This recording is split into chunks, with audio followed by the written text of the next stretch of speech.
Sebelum melanjutkan, jangan lupa subscribe dulu, terima kasih. Bab 424, kamu selalu sangat menjijikan.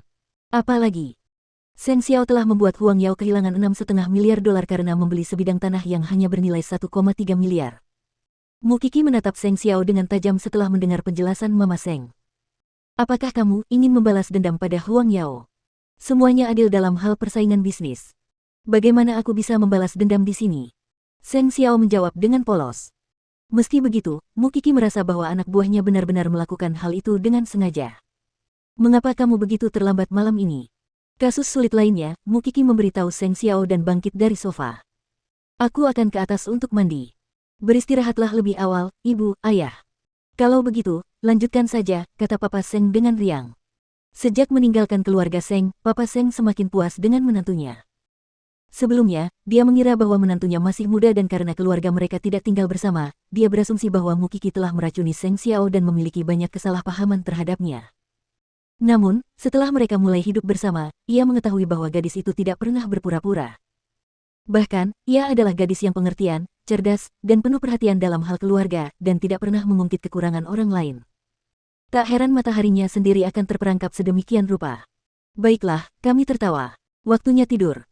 Dan nak, saat yang tepat sudah dekat. Seng Xiao memperhatikan orang tuanya kembali ke kamar, dan baru saat itulah dia mengambil laporannya untuk dibaca.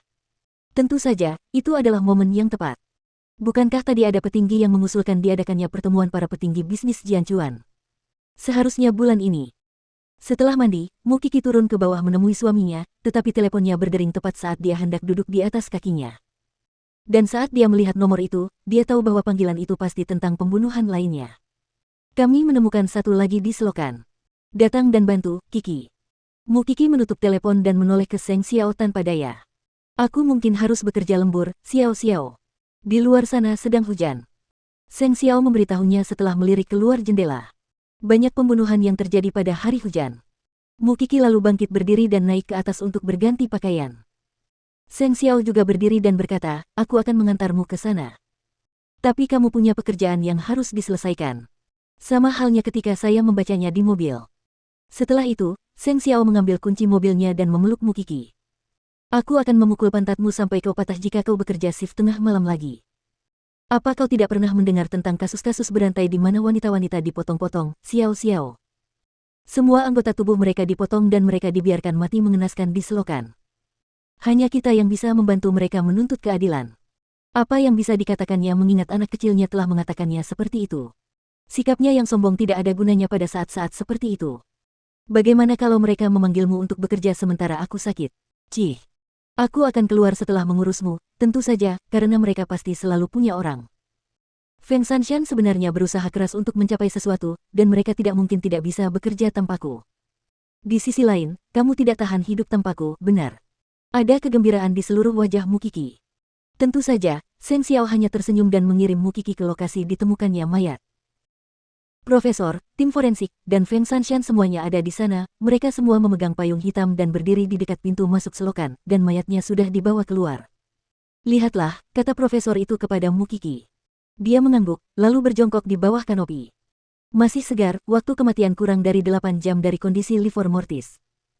Seperti dua mayat lainnya, anggota badannya dipotong dengan benda tajam dan tidak ada bekas luka lain pada mayat ini. Pada dasarnya sama dengan mayat lainnya, dengan penyebab kematian karena kehilangan darah. Apakah ada sepatu hak tinggi berwarna merah di selokan juga? Ya. Dokter forensik lainnya mengangguk. Warna merah terang. Dengan kata lain, para korban adalah wanita yang hidup sendiri. Mereka memiliki latar belakang yang bersih, suka mengenakan sepatu hak tinggi berwarna merah, dan merupakan wanita kantoran biasa. Mereka tidak memiliki musuh atau hubungan sosial yang normal. Itu artinya dia seorang fetis, high-plus atau seseorang yang mengalami krisis gender. Pilihan korbannya adalah wanita berusia antara 23 hingga 27 tahun, yang memiliki kekuatan besar dari luka-luka mayat. Masalahnya adalah polisi telah menyelidiki latar belakang mereka, tetapi tidak menemukan adanya penyimpangan yang berhubungan dengan mereka. Mu Qi memikirkannya. Kita perlu menemukan lebih banyak kesamaan di antara mereka selain sepatu hak tinggi. Di tengah malam dan hujan, sosok mungil Mu Qi di kanopi membuat Seng Xiao tercengang. Anak kecilnya sama sekali tidak takut dengan mayat yang mengerikan itu.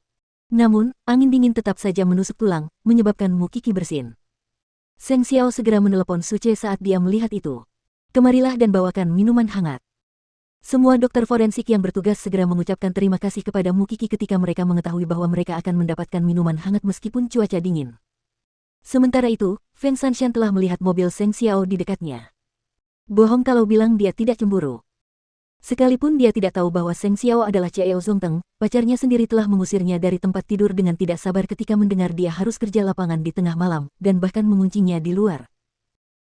Dulu saya pikir dokter forensik adalah pekerjaan yang keren, tapi sekarang saya tahu betapa menjijikkannya pekerjaan itu. Feng Sanshan tidak berkata apa-apa, dan hanya berjalan langsung menuju ke tempat kejadian perkara. Saya pikir kita bisa mulai menyelidiki dari sepatu hak tinggi. Hanya ada satu sepatu di ketiga kasus dan sepatu lainnya tidak ditemukan di rumah para wanita. Saya yakin pembunuhnya masih memilikinya. Feng Sanshan kemudian menyarankan, kita bisa terus menggali dari jalan setapak itu. Aku hanya khawatir mayat keempat atau kelima akan ditemukan saat kau berhasil menemukan korek api di sepatu itu. Balas Mukiki. Lalu apa saranmu? Carilah senjata pembunuhnya. Kami belum menemukan senjata pembunuhnya secara pasti, tetapi kami dapat menyimpulkan ruang lingkup pekerjaannya jika kami mengetahui senjata apa yang digunakan, serta memperkirakan beratnya. Ini lebih realistis daripada mencari sepatu. Kalau begitu, kita akan memprioritaskan senjata pembunuh, kata sang profesor. Kita akan kembali ke laboratorium dan menguji senjata yang paling cocok. Feng Sanshan mendengus dingin. Oleh karena itu, kami harus membawa sepatu itu kembali untuk menulis laporan terperinci, dengan menyusun secara terperinci label, tempat, dan tanggal pembuatannya. Dan hujannya semakin deras. Kalian berdua pulanglah. Aku akan bekerja sepanjang malam dengan tim forensik. Feng Sanshan dan Mukiki kemudian bertukar pandang dan berjalan berdampingan. Kau selalu begitu hina. Perasaannya saling berbalasan. Apakah pria yang kau hancurkan itu ada di dalam mobil? Apakah dia terlalu malu untuk menyapa semua orang? Apakah menantu keluarga Sen adalah orang biasa sepertimu yang kamu temui, hanya karena kamu menginginkannya? Setelah berkata demikian, Mukiki melepas jas hujannya dan segera masuk ke mobilnya.